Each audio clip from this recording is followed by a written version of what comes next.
I ask all the time in having discussions with LSU baseball fans, kind of what is the job of the LSU baseball coach? What is the expectation of the LSU baseball coach? And everyone's answer is a little bit different. And mine is always, you need to put a product out there far more often than not that is capable of being a top 8 national seed. And that's the most important thing for me. And then the results have to follow. It's easier to me as a baseball coach to control roster building than it is the results over 18 innings of baseball. 56 games speaks more to me than 2. That's just the way I'm wired. And some people don't agree with that. They think if you lose to Stony Brook or Coastal Carolina over a weekend, that you're a failure. And that's one way to look at it. I'm not saying that's wrong. I just don't look at it that way. I'm more about continuing to put a great roster together, and eventually you keep knocking on that door and good things will happen. There's just so much volatility over 2 baseball games. It's just very difficult for me to blame a lot on coaching. So it's about roster building. It's about running the program. That's why it was so impressive when Paul Mainieri put together that stretch of 6 straight national seeds. And this far through, I guess, how long has he been on the job? 12 months now? Yeah, 12 months. Jay Johnson's roster building is impressive, and they went and did it again over the weekend. Tommy White and Christian Little were announced as transfer portal additions to the LSU baseball program over the weekend, and that's 2 years in a row LSU's gone and gotten the National Freshman of the Year to come to LSU. The best young player in the sport to come to LSU. Last year, of course, Jacob Berry. That's coming from where Jay Johnson was. This is going to get the biggest fish in the pond with Tommy White from NC State. He was absolutely brilliant in his first year at NC State. He started 55 games, mainly a designated hitter, but he also played a little bit of first and third. He hit .362 with 27 home runs and 74 runs driven in. This guy is one hell of a hitter. Oh, yeah, he definitely is. And I think, the thing you see as soon as you watch him, he has power to all field. He can hit the ball to center field. He can hit the ball to right field. He has a ton of power, and he bats for a high percentage as well, too. So it's amazing, Coach Johnson, to go out there and look across the country and find one of the guys in college baseball history. You can't find many freshman seasons that has been, this productive. And so to get 2 more years from this guy, I think it's huge. You're not going to have him for just this year. You're going to have him for another year after that, too. So getting him to come to Baton Rouge, I think it's huge for Jay Johnson. And now it creates a problem in the infield where now you got to move some guys around. But it's a great problem to have if you're Jay Johnson. He broke the NC State freshman home run record on April the 20th. Yeah. In the middle of April, he broke that record. He went on to set the national freshman home run record with 27 of them. And as you mentioned, Jeremy, like the ability to stay inside the ball and drive it the other way is phenomenal. And it's just there are a lot of guys that can hit homers to the pull side, but when you can let balls travel and drive it the other way, like we see Dylan Cruz do so often, that means you're just a really, really good hitter. And do I expect him to hit 27 home runs next year? Probably not. That's a lot to ask, but he's going to be a significant power threat in the middle of LSU's lineup. And look, you're trying to replace Barry and Doty, and that's a lot of power and a lot of run production. White pretty much immediately, solves one of your issues. Now, you mentioned problems on the infield, and they're going to have a crowded infield. There's no doubt. Jordan Thompson is back, and then you look at Trey Morgan as a first baseman.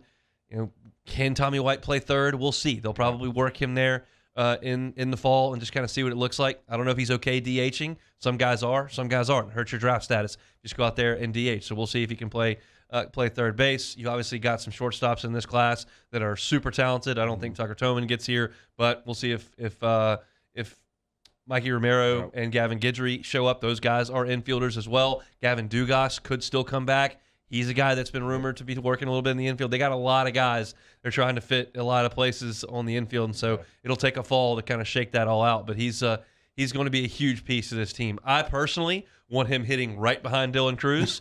Cruz led the team in walks this past year. You want to walk him, want to walk the best hitter in the country. The next guy might hit it off the scoreboard. That's what I want in this lineup. I think it makes too much sense. Oh, yeah, it definitely does. And I think, we didn't even mention the transfer portal.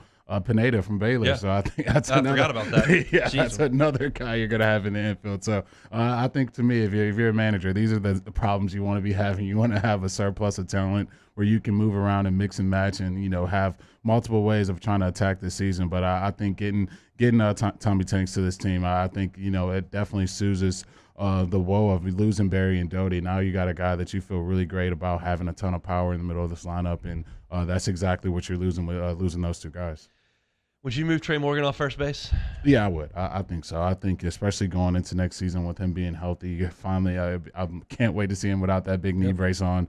And I think you can put him into his natural position. I think, going forward to minor league and Major League Baseball, I think he's got to be looked at as an outfielder, especially a guy, getting his speed back underneath him. I would love to see him out there, and I think that creates a world where you can have Morgan, Pearson, and Cruz in the outfield. And I really, really love that outfield for a lot of reasons.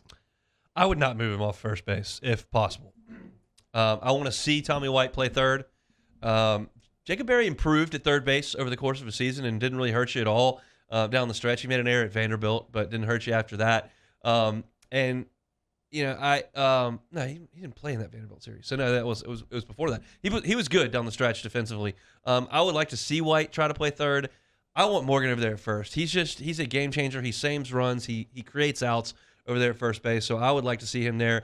We'll see if Josh Stevenson can find a spot in the outfield. You know that Pearson and Cruz are going to be out there. The question is, who's the third guy? Is it Morgan? Is it Joe Bear? If he comes back, is it Stevenson? Do they have one of these guys coming in to win a spot from the signing class?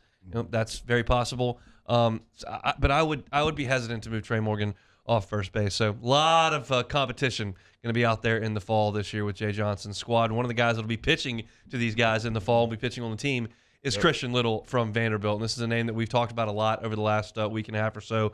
The talent here is jarring. He was a top 5 high school right-hander in the nation coming out of high school, and was very much a draft risk when he decided to go to Vanderbilt. And over 2 years, he's been good at Vanderbilt. Not dominant, has not really been a starter, although he did start 11 games in his freshman season and did in Omaha. But the strikeout numbers have always been big. As a freshman, 49 and 42 and 2/3. This past year, 46 in 38 innings. It's because the fastball's got a ton of ride to it. It's 95, 96, and the slider can be really good. Now, LSU knocked him all over the yard, scored 6 runs on him, Yeah. and knocked him all over the place. But I went back and watched some highlights. He finished off Vanderbilt's combined no-hitter against Kentucky, and it was nasty that day. He's got that high leg kick, ball just absolutely explodes out of his hand. You're trying to load this staff up with talented arms. Yeah. They were a little light on talent this past year in pitching, had to do it with some guys that aren't necessarily high-round draft picks. This guy projects as a high-round draft pick. I don't know if he's a bullpen guy. I don't know if he's a weekend starter, but he's a 95, 96-mile-an-hour arm with a nasty slider. You make room for it. Yeah, I think some guys just have stuff, and sometimes the numbers and the ERAs don't support that. But I think for a guy like Christian Little, when you watch him pitch, he has stuff. And I think when he's going and he's feeling right, and especially for a younger guy, he has the stuff that can miss bats and get guys out. And I think for Coach Johnson, he has a great eye for talent. And you watch that guy pitch the baseball, I think he can get going. And I think he's getting, under the right tutelage, like I think Coach Johnson just figured out too.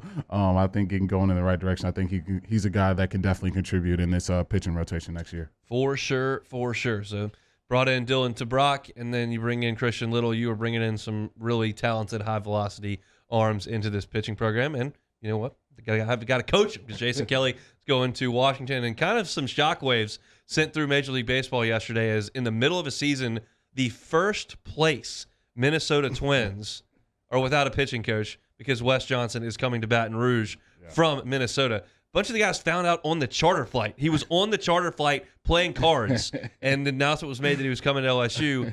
I've laughed at some of the Major League Baseball reporters who were like blown away by this, but you start to look at it, and he's making $350K with the Twins, and the rumors are that he's getting a significant pay raise to come to LSU and being a pitching coach. Personally, not my money. I love the commitment to it. Bring a guy in. He's had a ton of success as a pitching coach at Mississippi State and Arkansas, good enough to make the leap to the big leagues from college, which had not happened in decades before he did it. and now he's headed back to the college game. Yeah, it just lets you see the program that LSU is, just having those three letters on college baseball and having a guy at the highest level of baseball that you can get to. So, you know what, I'm going to take my challenge back down a level.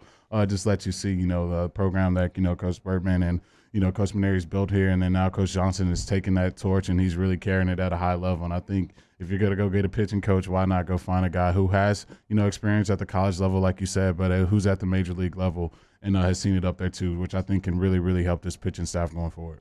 I wanted to see what the Arkansas fans thought. Went over to the Arkansas message boards. They had glowing remarks for Wes Johnson. I mean, to the point where a lot of people were saying, I wish he was going to be the guy that succeeds Dave Van Horn and runs the entire program. They love what he did in Fayetteville during his fairly brief stay up there on the Hill. I think this is a really, really good hire. This is a guy who's got skins on the wall. He's done it in this conference. Obviously, he's thought of very highly enough to go to the major leagues, and then to leave there midseason is a power move. I don't really know which way to tell you. Is it some sort of earth-shattering thing that's shifted the entire balance of power in the sport? No. But is it impressive to go take a sitting professional pitching coach off the team plane, go into Cleveland and in first place and have him come and coach LSU's pitchers? I think it's a big deal. Yeah, it definitely is. And I think, when you lose a guy like Coach Kelly, we talk to him week in and week out. We know what type of guy he is. We know the type of things he was doing with this pitching staff last year, to see Ty Floyd and some of the things he did to get him better. That's a huge hole that Coach Johnson had to fill, and I thought going and doing that and finding a guy at the highest level, I thought was huge for this program, and I think it's definitely going to help recruiting going forward. And I'm excited, man. I think, I'm kind of feeling a little Texas A&M. I'm getting excited about guys coming in, good players coming in. That's where we're at. Coaches. It's been a long time, so let's get this game back going. So I get these Texas A&M feel out of me, man. What are we doing? You were telling me you don't think that old Jay's done in the transfer portal? Oh no, I don't think so at all. I think he's continuing to do the work that I have trust in him to do, and I think by the time he's done, this team is going to be scary going into next year. Look, this is an evergreen talking point and will be while the rules remain the same. This thing with the transfer portal in college baseball is going to be massively, massively beneficial to LSU because there just aren't that many options and places to go where you can play on this level. In college football, you can go to the Pac-12. You can go to the Big Ten. In college baseball, it's pretty much the SEC and a few ACC schools and a couple Big 12 schools. And every really good player can funnel that way. And LSU still carries a huge name. It's just the way that it is. And you've got a very aggressive coach who's got a great reputation, who is a relentless recruiter. This is going to happen every single year. LSU is going to go to the transfer portal and get big-name players from big-name schools because you just have an offering that not many people can offer. I mean, nobody out west can offer you the SEC network and 10,000 people in the stands most weekends, home or away. They can't, and that's why you're seeing Vanderbilt having guys come to LSU and NC State having guys come to LSU. It's unbelievable. Thanks so much for watching Hunt Hill on YouTube. Now do us a favor, hit the red subscribe button below and throw us a like. We'll see you next time.